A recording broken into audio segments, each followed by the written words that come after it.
Welcome to Windy Night Stories.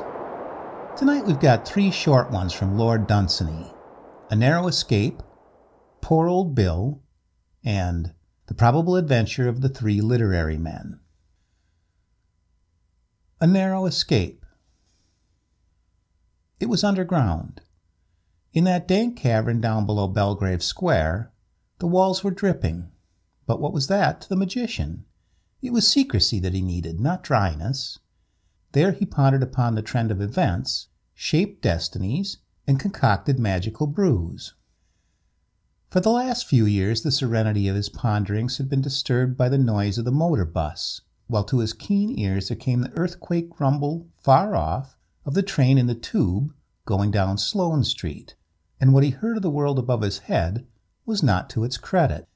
He decided one evening over his evil pipe, down there in his dank chamber, that London had lived long enough, had abused its opportunities, had gone too far, in fine, with its civilization, and so he decided to wreck it.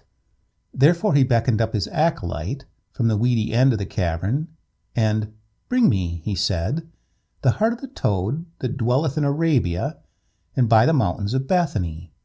The acolyte slipped away by the hidden door, leaving that grim old man with his frightful pipe, and whether he went, who knows but the gypsy people, or by what path he returned, but within a year he stood in the cavern again, slipping secretly in by the trap while the old man smoked, and he brought with him a little fleshy thing that rotted in a casket of pure gold. "What is it?" the old man croaked. "It is," said the acolyte, "the heart of the toad that dwelt once in Arabia, and by the mountains of Bethany." The old man's crooked fingers closed on it, and he blessed the acolyte with his rasping voice and claw-like hand uplifted. The motor bus rumbled above on its endless journey. Far off, the train shook Sloane Street. "Come," said the old magician, "it is time." And there and then they left the weedy cavern, the acolyte carrying cauldron, gold poker, and all things needful, and went abroad in the light. And very wonderful the old man looked in his silks. Their goal was the outskirts of London. The old man strode in front, and the acolyte ran behind him, and there was something magical in the old man's stride alone. Without his wonderful dress, the cauldron and wand, the hurrying acolyte, and the small gold poker. Little boys jeered till they caught the old man's eye. So there went on through London this strange possession of two, too swift for any to follow. Things seemed worse up there than they did in the cavern, and the further they got on their way towards London's outskirts, the worse London got. "It is time," said the old man, "surely." And so they came at last to London's edge and a small hill, watching it with a mournful look. It was so mean that the acolyte longed for the cavern, dank though it was and full of terrible sayings that the old man had said when he slept. They climbed the hill and put the cauldron down, and put therein the necessary things, and lit a fire of herbs that no chemist could sell nor decent gardener grow, and stirred the cauldron with the golden poker. The magician retired a little apart and muttered. Then he strode back to the cauldron and, all being ready, suddenly opened the casket and let the fleshy thing fall into the boil. Then he made spells. Then he flung up his arms. The fumes of the cauldron entering in at his mind, he said raging things that he had not known before, and runes that were dreadful. The acolyte screamed. There he cursed London from fog to loam pit, from zenith to the abyss. Motor bus, factory, shop, parliament, people. Let them all perish, he said, and London pass away, tram lines and bricks and pavement. The usurpers too long of the fields, let them all pass away and the wild hares come back, blackberry and briar rose. Let it pass, he said, pass now, pass utterly. In the momentary silence the old man coughed, then waited with eager eyes, and the long, long hum of London, hummed it as it always has, since the first reed huts were set up by the river, changing its note at times, but always humming, louder now than it was in years gone by, but humming night and day though its voice be cracked with age. So it hummed on. The old man turned him round to his trembling acolyte, and terribly said as he sank into the earth, "You have not brought me the heart of the toad that dwelleth in Arabia, nor by the mountains of Bethany. The end. Poor old Bill. On an antique haunt of sailors, a tavern of the sea, the light of day was fading. For several evenings I had frequented this place, in hope of hearing something from the sailors, as they sat over strange wines, about a rumor that had reached my ears about a certain fleet of galleons of old Spain, still said to be afloat in the South Seas, in some uncharted region. In this I was again to be disappointed. Talk was low and seldom, and I was about to leave, when a sailor, wearing earrings of pure gold, lifted up his head from his wine, and looking straight before him at the wall, told his tale loudly. When later on a storm of rain arose and thundered on the tavern's leaded panes, he raised his voice without effort and spoke on still. The darker it got, the clearer his wild eyes shone. A ship with sails of the olden time was nearing fantastic isles. We had never seen such isles. We all hated the captain, and he hated us. He hated us all alike. There was no favoritism about him. And he never would talk a word with any of us, except sometimes in the evening, when it was getting dark, he would stop and look up and would talk a bit to the men he had hanged at the yardarm. We were a mutinous crew, but Captain was the only man who had pistols. He slept with one under his pillow and kept one close beside him. There was a nasty look about the isles. They were small and flat, as though they had come up only recently from the sea, and they had no sand or rocks like honest isles, but green grass down to the water. And there were little cottages there whose looks we did not like. Their thatches came almost down to the ground, and were strangely turned up at the corners, and under the low eaves were queer dark windows whose little leaded panes were too thick to see through. And no one, man or beast, was walking about, so that you could not know what kind of people lived there. But the captain knew, and he went ashore and into one of the cottages, and someone lit lights inside, and the little windows wore an evil look. It was quite dark when he came aboard again, and he bade a cheery good night to the men that swung from the yardarm, and he eyed us in a way that frightened poor old Bill.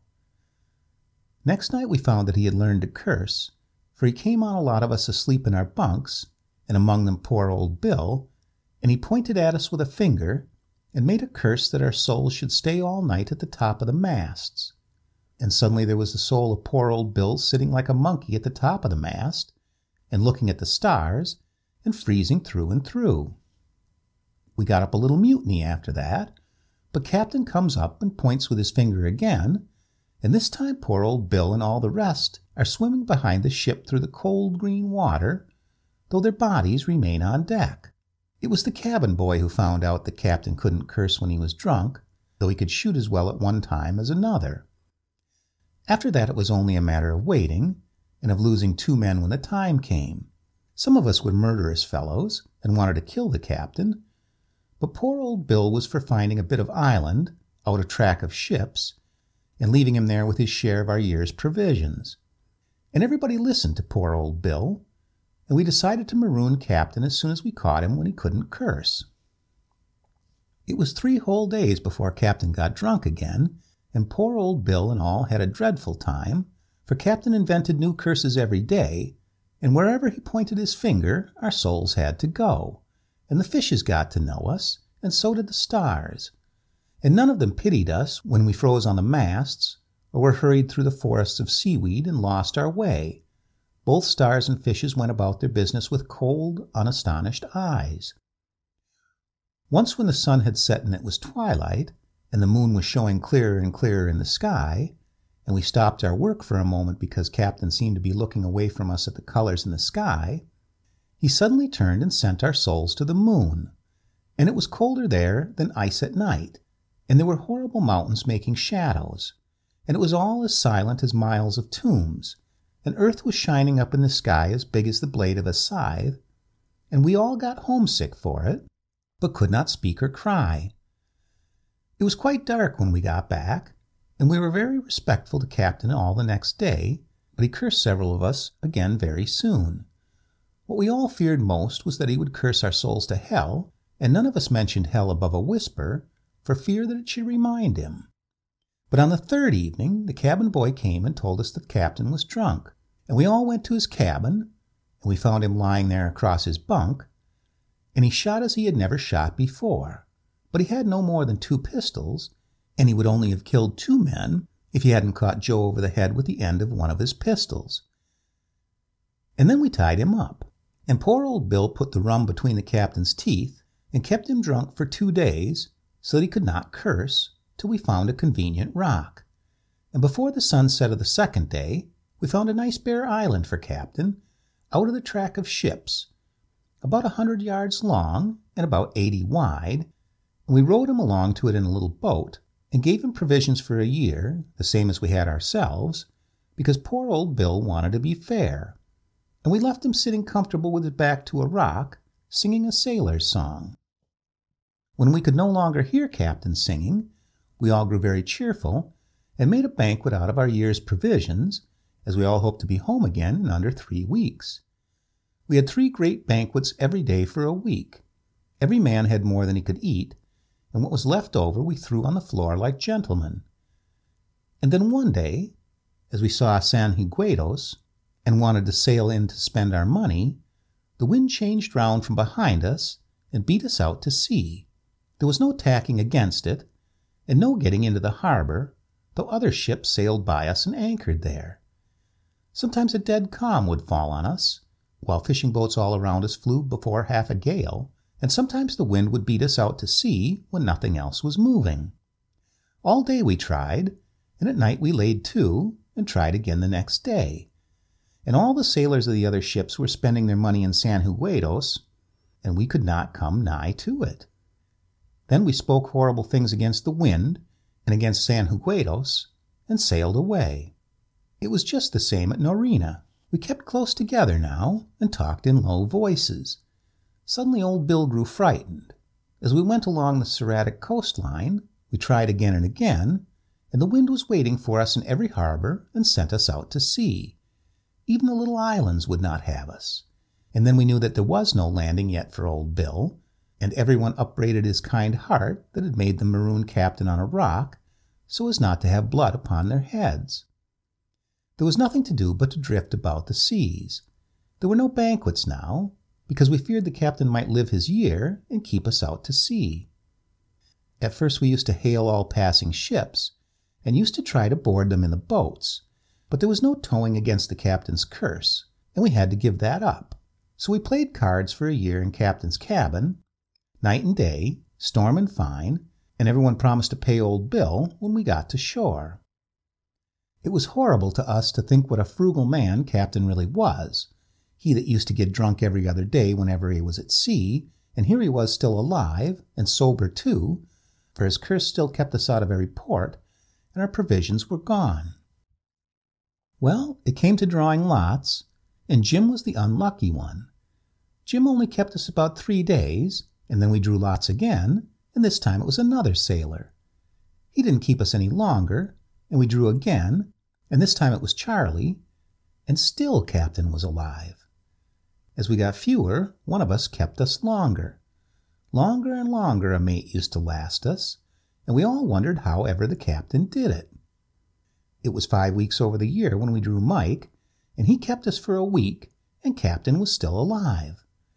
We wondered he didn't get tired of the same old curse, but we supposed things look different when one is alone on an island. When there was only Jakes and poor Bill and the cabin boy and Dick, we didn't draw any longer. We said that the captain boy had had all the luck, and he mustn't expect any more. Then poor old Bill was alone with Jakes and Dick, and Captain was still alive. When there was no more boy, and the captain was still alive, Dick, who was a huge, strong man like poor old Bill, said that it was Jake's turn, and he was very lucky to have lived as long as he had. But poor old Bill talked it all over with Jakes, and they thought it better that Dick should take his turn. Then there was Jakes and poor old Bill, and Captain would not die. And these two used to watch one another night and day, when Dick was gone and no one else was left to them. And at last poor old Bill fell down in a faint and lay there for an hour. Then Jakes came up to him slowly with his knife, and makes a stab at poor old Bill as he lies there on the deck.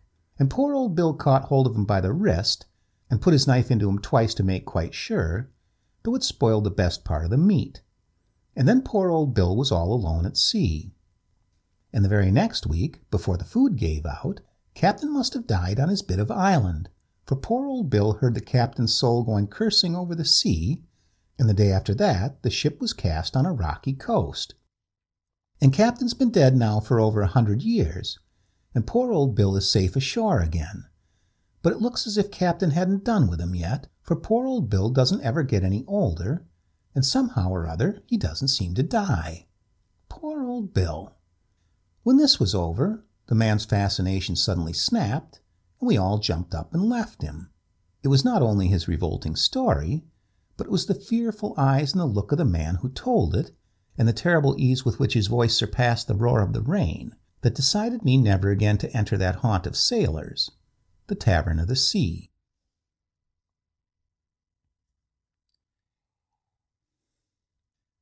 The Probable Adventure of Three Literary Men. When the nomads came to El Lola, they had no more songs, and the question of stealing the golden box arose in all its magnitude.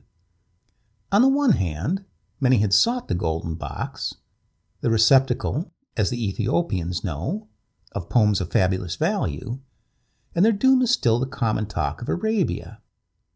On the other hand, it was lonely to sit around the campfire by night with no new songs. It was the tribe of Heth that discussed these things one evening upon the plains below the peak of Maluna.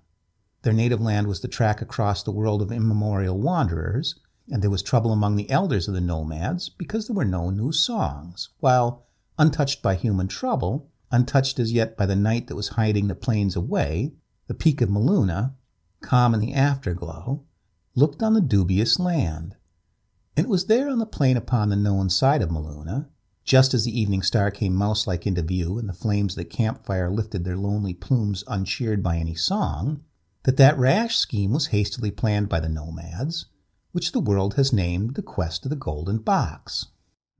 No measure of wiser precaution could the elders of the nomads have taken than to choose for their thief that very slith, that identical thief that, even as I write, in how many schoolrooms governesses teach stole a march on the king of Westphalia. Yet the weight of the box was such that others had to accompany him, and Sippy and Slorg were no more agile thieves than may be found today among vendors of the antique. So over the shoulder of Maluna these three climbed next day, and slept as well as they might among its snows rather than risk a night in the woods of the dubious land. And the morning came up radiant, and the birds were full of song, but the forest underneath and the waste beyond it, and the bare and ominous crags, all wore the appearance of an unuttered threat. Though Slith had an experience of 20 years of theft, yet he said little, only if one of the others made a stone roll with his foot, or, later on in the forest, if one of them stepped on a twig, he whispered sharply to them always the same words. That is not business. He knew that he could not make them better thieves during a 2 days' journey, and whatever doubts he had, he interfered no further. From the shoulder of Maluna they dropped into the clouds, and from the clouds to the forest, to whose native beasts, as well the three thieves knew, all flesh was meat, whether it was the flesh of fish or man. Idolatrously, there the thieves drew idolatrously from their pockets each one a separate god, and prayed for protection in the unfortunate wood, and hoped therefrom for a threefold chance of escape, since if anything should eat one of them, it were certain to eat them all, and they confided that the corollary might be true, and all should escape if one did. Whether one of these gods were propitious or awake, or whether all of the three, and whether it was chance that brought them through the forest unmouthed by detestable beasts, none knoweth, but certainly neither the emissaries of a god that most they feared, nor the wrath of the tropical god of that ominous place, brought their doom to the three adventurers there or then.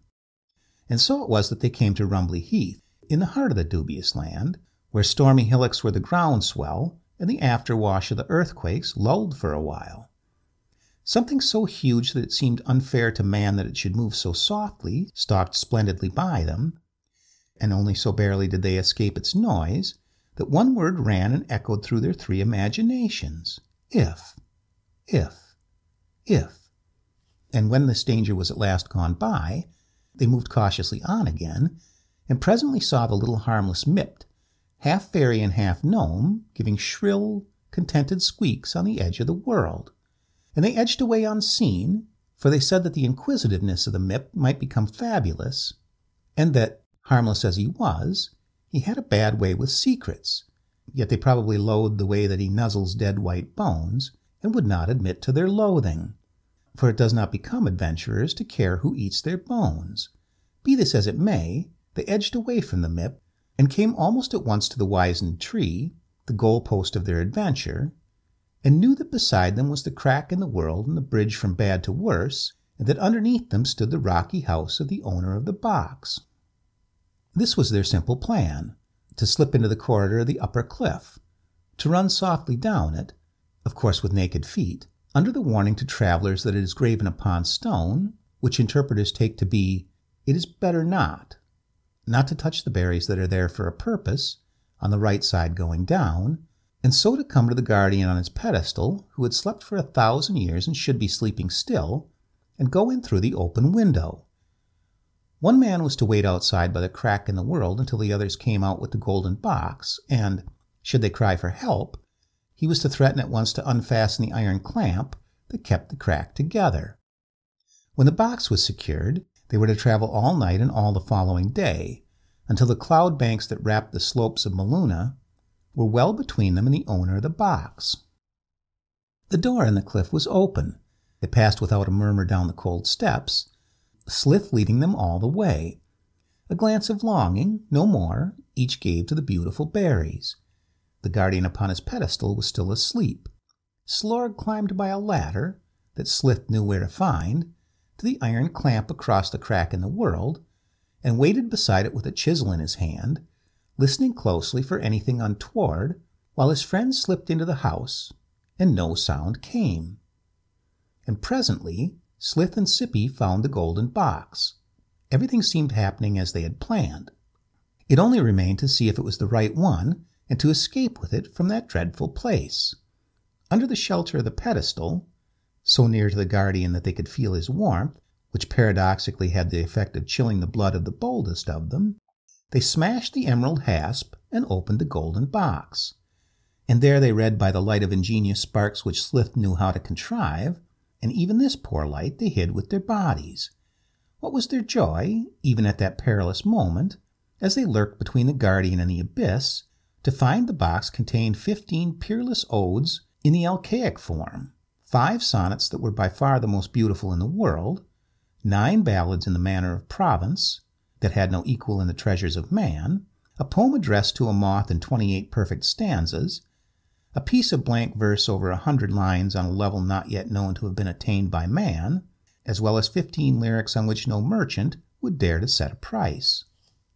They would have read them again, for they gave happy tears to a man in memory of dear things done in infancy, and brought sweet voices from far sepulchres, but Slith pointed imperiously to the way by which they had come, and extinguished the light, and Slorg and Sippy sighed, and then took the box.